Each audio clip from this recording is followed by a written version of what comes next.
آنچنان مستم که دیگر خود نمیدانم.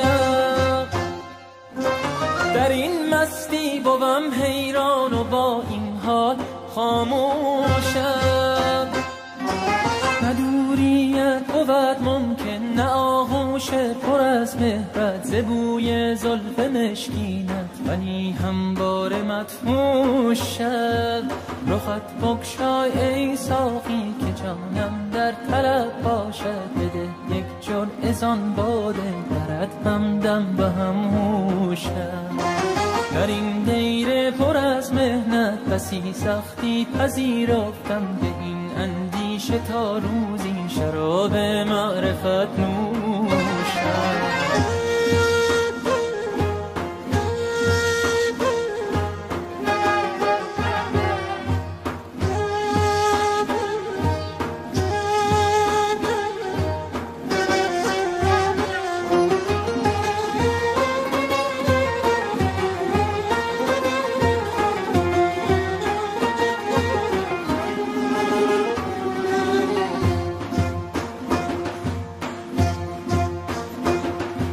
در این عالم تو را دارم به تنهایی، مثالت غایت عمرم در این ره همچنان کوشم. رخت بگشای ای ساقی که جانم در طلب باشد، بده یک جرعه زان باده برد همدم و هم هوشم. در این دیر پر از مهنت بسی سختی پذیرفتم، به این اندیشه تا روزی شراب معرفت نوشم.